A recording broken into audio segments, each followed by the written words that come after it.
हिंदू धर्म में करवा चौथ के पर्व का विशेष महत्व है। आज के दिन सुहागिन स्त्रियां पूरे दिन निर्जला उपवास करके पति की लंबी उम्र की प्रार्थना करती हैं। ऐसा माना जाता है कि जो स्त्री श्रद्धा पूर्वक व्रत और उपवास करती है उसकी सभी मनोकामनाएं पूर्ण होने के साथ पति को दीर्घायु का वरदान भी मिलता है। दिन भर निर्जला व्रत करने के बाद रात में चंद्रमा के दर्शन के पश्चात ही जल और अन्न ग्रहण करने का विधान है। करवा चौथ के दिन पूजन के कई नियमों में से एक इसकी कथा का पाठ करना भी है। इससे पहले कि हम वीडियो में आगे बढ़े, यदि अभी तक आपने हमारे चैनल धर्म संज्ञान को सब्सक्राइब नहीं किया है तो कृपया सब्सक्राइब कर लें ताकि आने वाली वीडियो का नोटिफिकेशन सबसे पहले आपको मिलता रहे। करवा चौथ की पहली कहानी है कि देवी करवा अपने पति के साथ तुंगभद्रा नदी के पास रहती थी। एक दिन करवा के पति नदी में स्नान करने गए तो एक मगरमच्छ ने उनका पैर पकड़ लिया और नदी में खींचने लगा। मृत्यु करीब देखकर करवा के पति करवा को पुकारने लगे। करवा दौड़कर नदी के पास पहुंची और पति को मृत्यु के मुंह में ले जाते मगर को देखा। करवा ने तुरंत एक कच्चा धागा लेकर मगरमच्छ को एक पेड़ से बांध दिया। करवा के सतीत्व के कारण मगरमच्छा कच्चे धागे में ऐसा बंधा कि टस से मस नहीं हो पा रहा था। करवा के पति और मगरमच्छ दोनों के प्राण संकट में फंसे थे। करवा ने यमराज को पुकारा और अपने पति को जीवनदान देने और मगरमच्छ को मृत्युदंड देने के लिए कहा। यमराज ने कहा, मैं ऐसा नहीं कर सकता क्योंकि अभी मगरमच्छ की आयु शेष है और तुम्हारे पति की आयु पूरी हो चुकी है। क्रोधित होकर करवा ने यमराज से कहा, अगर आपने ऐसा नहीं किया तो मैं आपको शाप दे दूंगी। सती के शाप से भयभीत होकर यमराज ने तुरंत मगरमच्छ को यमलोक भेज दिया और करवा के पति को जीवनदान दिया। इसलिए करवा चौथ के व्रत में सुहागन स्त्रियां करवा माता से प्रार्थना करती हैं कि हे करवा माता, जैसे आपने अपने पति को मृत्यु के मुंह से वापस निकाल लिया वैसे ही मेरे सुहाग की भी रक्षा करना। करवा माता की तरह सावित्री ने भी कच्चे धागे से अपने पति को वट वृक्ष के नीचे लपेटकर रखा।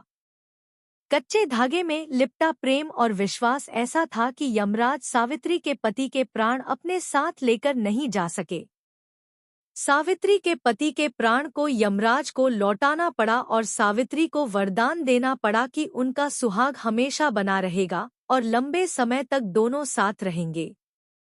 दूसरी कहानी है कि प्राचीन काल की बात है।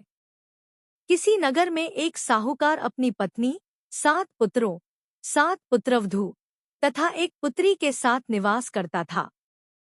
साहूकार की पुत्री का नाम करवा था। साहूकार के 7 पुत्र अपनी बहन से बहुत प्रेम करते थे। बिना बहन के भोजन ग्रहण किए स्वयं भोजन नहीं करते थे। एक बार कृष्ण पक्ष की चतुर्थी को करवा चौथ पड़ा। यह व्रत साहूकार की पत्नी, पुत्री, 7 पुत्रवधू ने रखा था। शाम के समय जब करवा के भाई घर आए तथा भोजन करने बैठे तब बहन को साथ भोजन करने के लिए बोला, लेकिन बहन ने भाइयों से बोला, आज मेरा करवा चौथ का व्रत है, मैं चंद्रमा के दर्शन तथा पूजा करने के बाद ही जल और भोजन ग्रहण करूंगी।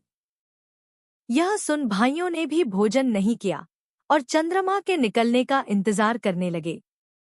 कुछ देर इंतजार करने पर जब चंद्रमा नहीं निकले तो अपनी बहन को भूखा प्यासा परेशान देखकर भाइयों को एक उपाय सूझा। सारे भाई नगर के बाहर गए और एक पेड़ पर चढ़कर वहां आग जला दी और घर आकर अपनी बहन से कहा, चंद्रमा निकल आए हैं, चलो दर्शन कर लो और अर्घ्य देकर जल ग्रहण करो। यह बात करवा ने अपनी भाभी को बताई, चांद निकल आया है, चलिए दर्शन करके जल ग्रहण लीजिए। भाभी ने समझाया कि उनके भाइयों उन्हें भूख प्यास से परेशान देखकर नगर के बाहर पेड़ पर आग जलाई है, उसे ही चंद्रमा बोल रहे हैं। लेकिन करवा ने बात नहीं मानी और वह आग को चांद समझकर अपना व्रत खोल लेती है।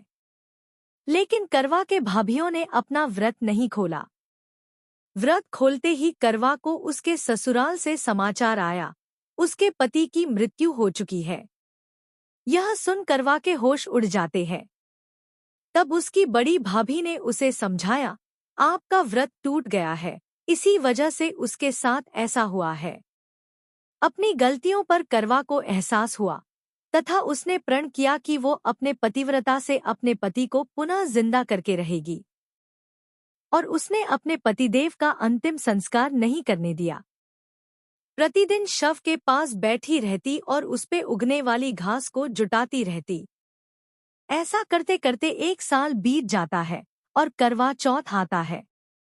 करवा की सभी भाभियां व्रत करती है और उनसे आशीर्वाद लेने आती है। करवा ने अपनी सभी भाभियों से प्रार्थना की, उसको भी अपने जैसे सुहागन बना दे और उसके पति को जीवित कर दे। लेकिन उसकी किसी भाभी ने बात नहीं सुनी। लेकिन जब 6वीं भाभी आई तो उन्हें करवा की हालत पर तरस आ गया और बोला, सबसे छोटी वाली भाभी से बोलना कि तुम्हारे पति को जीवित कर दे, क्योंकि उसके पति की वजह से तुम्हारा व्रत खंडित हुआ था, जिससे ईश्वर नाराज हो गए हैं। इतना बोलकर उसकी भाभी चली गई। जैसे ही सबसे छोटी भाभी आशीर्वाद लेने आई, करवा ने उनसे प्रार्थना की, कृपया आप मुझे सुहागन बना दे, मेरे पति को नया जीवन दे।